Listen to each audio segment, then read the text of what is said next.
छात्रों, यह रस से संबंधित दूसरा वीडियो है। पहले वीडियो में आपने रस की परिभाषा को देखा, और रस के दो अंग आप समझे, स्थायी भाव और विभाव। रस का तीसरा अंग है अनुभाव।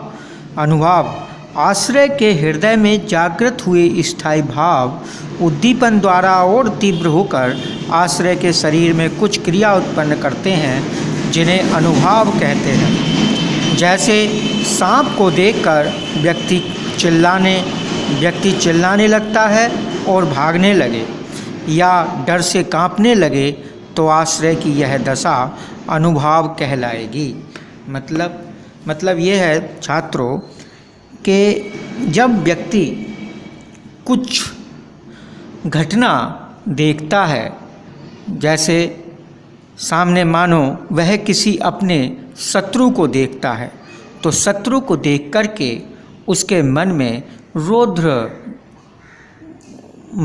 क्रोध जागृत हो जाता है। शत्रु को देख कर के उसके मन में क्रोध जागृत हो जाता है, और क्रोध का भाव जागृत होने पर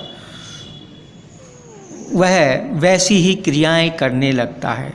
मानो शत्रु को देख कर के जब उसके मन में क्रोध उत्पन्न हो जाए, तो उसका चेहरा गुस्से से लाल हो जाएगा, आँखें लाल हो जाएंगी, चेहरा तमतमाने लगेगा।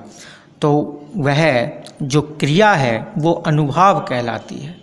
और भी अगर शत्रु या उसका जो शत्रु है वो उसे कुछ इशारा करता है गलत, कोई गाली देता है, तो फिर व्यक्ति का जो क्रोध है और ज़्यादा बढ़ जाएगा, और वह फिर उसे पहले चाहे उसे वो डंडे से मारने लगे, गाली देने लगे। ये सारी जो क्रियाएं हैं, गाली देना या डंडे से मारने लगना, ये क्रियाएं अनुभाव कहलाती हैं। और गुस्से से चेहरे का तमतमा जाना, आंखें लाल हो जाना, ये क्रियाएं अनुभाव कहलाती हैं। जैसे कोई व्यक्ति सांप को देखकर व्यक्ति चिल्लाने लगे, सांप ने सांप देख लिया, सांप को देखकर क्या करेंगे? चिल्लाने लगेंगे, अरे, और फिर भागने लगेंगे या डर से कांपने लगेंगे। ये सारी क्रियाएं ही अनुभाव कहलाती हैं।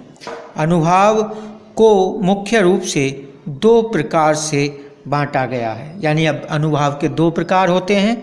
एक कायिक अनुभाव। कायिक माने काया से संबंधित, शारीरिक, ऐसी जो शारीरिक शरीर की चेष्टाएं से मतलब होती है क्रियाएं, क्रियाकलाप, एक्टिविटीज़ को कायिक अनुभाव कहते हैं। शरीर की चेष्टाओं को कायिक अनुभाव कहते हैं। और वो कौन सी चेष्टाएं? बाह्य चेष्टाएं। जैसे किसी युद्ध के दृश्य को देखकर जोश में हाथ उठाना या अपने स्थान से उठ जाना। शारीरिक चेष्टाएं वो चेष्टाएं होती हैं बच्चों, शारीरिक क्रियाएं वो क्रियाएं होती हैं। जैसे मैंने अभी पिछले उदाहरण में बताया कि शत्रु को देख कर के हम मुंह से गाली देने लगते हैं या डंडा उठा करके उससे लड़ने लगते हैं, मारने लगते हैं। जो शरीर से हम क्रियाएं करते हैं, डंडा उठा करके मारना, मुंह से गाली देना, ये कायिक अनुभाव कहलाते हैं। या सांप को देख करके भागने लगना, जोर जोर से चिल्लाने लगना, ये कायिक अनुभाव कहलाते हैं। दूसरा जो अनुभाव है वो है सात्विक अनुभाव। वे शारीरिक चेष्टाएं जो आश्रय के शरीर में आलंबन और उद्दीपन के माध्यम से स्वतः प्रकट होती हैं। इन पर आश्रय का कोई अधिकार नहीं होता। वे स्थायी भाव के जागृत होते ही अपने आप उदय हो जाते हैं। वो सात्विक अनुभाव कहते हैं।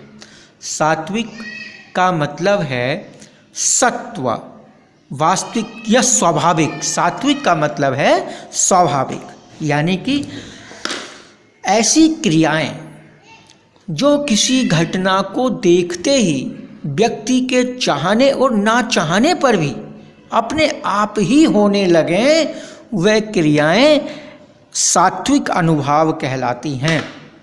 जैसे हमने आपको एक उदाहरण दिया था अभी, शत्रु को देख करके आँखें लाल हो जाना, चेहरा तमतमा जाना, ये सात्विक क्रियाएं हैं। उस पर हमारा कोई भी अधिकार, उस पर व्यक्ति का कोई अधिकार नहीं होता।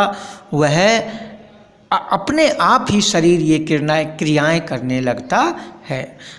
हम डंडा उठाने के लिए तो हमारा अधिकार है कि हम डंडा उठा के मारें या ना मारें, ये हम सोच सकते हैं, लेकिन हमारी आंखें लाल हुई हैं या नहीं हुई हैं ये स्वतः ही होंगे। हमारा चेहरा गुस्से से तमतमाएगा, ये स्वतः अपने आप ही होगा। इस पर हमारा कोई अधिकार नहीं होगा। डंडा उठाकर मारने में तो हमारा अधिकार होगा, लेकिन इस पर हमारा कोई अधिकार नहीं होगा।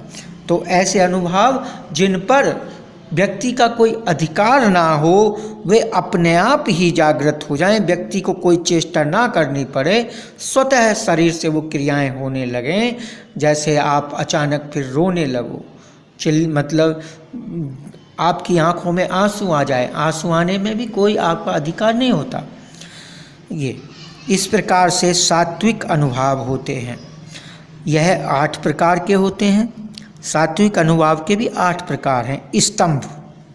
स्तंभ का मतलब होता है शारीरिक अंगों का जड़ हो जाना। स्तंभ का मतलब है शारीरिक अंगों का जड़ हो जाना। मतलब अचानक से आपने सांप देखा, लेकिन अचानक सांप देखते ही तुरंत आप थोड़ी समय के लिए रुक गए, एकदम से रुक गए। आपको ये नहीं पता कि आपको करना क्या है। उस समय बिल्कुल थोड़ी देर के लिए बिल्कुल शांत खड़े हो गए। उस समय की जो अवस्था होती है, मतलब आश्चर्य में पड़ जाते हैं कि करना क्या है अब, थोड़ी कुछ ही पल के लिए। तो ऐसा जो है स्तंभ, शरीर के अंग जड़ हो जाते हैं। रोमांच, आपके रोंगटे खड़े हो जाते हैं। किसी चीज़ को देख करके आपके रोंगटे खड़े हो जाते हैं, उसे रोमांच कहते हैं। स्वेद, आपको पसीना आ जाता है। स्वतः पसीना भी स्वतः आता है। डर से पसीना आएगा, गुस्से से पसीना आएगा, ये स्वतः आ जाता है। स्वरभंग, आवाज़ न निकलना। आप देखते हो कभी कभी ज़्यादा गुस्से में व्यक्ति की आवाज़ नहीं निकल पाती गले से, या बहुत दुख में व्यक्ति की आवाज़ नहीं निकल पाती, बहुत डर में व्यक्ति की आवाज़ मुंह से नहीं निकल पाती, उसे हम स्वरभंग कहते हैं। जी बच्चों, 5वां है कंप, कांपने लगना। शरीर कांपने लगता है, डर से कांपने लगता है, गुस्से से भी शरीर कांपने लगता है।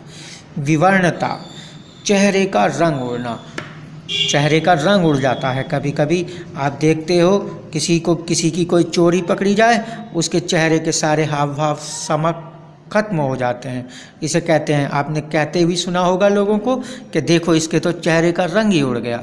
तो ये विवर्णता कहलाती है। अश्रु, आंसू आ जाना। प्रलय, सुध-बुध खोना या बेहोश हो जाना। ये सभी जो भाव हैं ये स्वतः उत्पन्न होने वाले हैं, अपने आप होते हैं, स्वाभाविक होते हैं, इसलिए इन्हें हम सात्विक अनुभाव कहते हैं। इसलिए इन अनुभावों को सात्विक अनुभाव कहते हैं। रस का चौथा और अंतिम अंग है बच्चों संचारी भाव। आश्रय के हृदय में उत्पन्न होने वाले अस्थिर भावों को संचारी भाव कहते हैं। ये मनोविकार पानी के बुलबुलों की तरह उठते हैं और लुप्त होते रहते हैं। मतलब ये है कि आश्रय जो व्यक्ति जिसके मन में स्थायी भाव जागृत हुआ है उसे आश्रय कहते हैं। ये हमने आपको पहले वीडियो में बताया। तो आश्रय के हृदय में जो उत्पन्न होने वाले अस्थिर भाव, स्थायी भाव तो वो होते हैं जो हमेशा मन में रहते हैं, लेकिन ये संचारी भाव ये अस्थिर होते हैं। संचारी भाव कैसे होते हैं? अस्थिर होते हैं।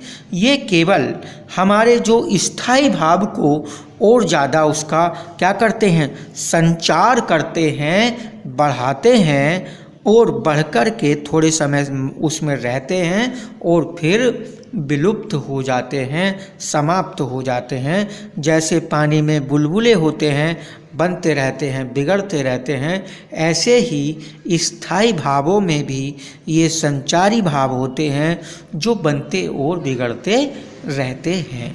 ऐसे संचारी भावों को। और इन संचारी भावों का काम क्या होता है? इन संचारी भावों का काम होता है हमारे स्थायी भाव को और अधिक बढ़ाना भी, जागृत करना भी और उसको और ज़्यादा मजबूत करना भी संचारी भाव का काम होता है। रसाचार्यों ने संचारी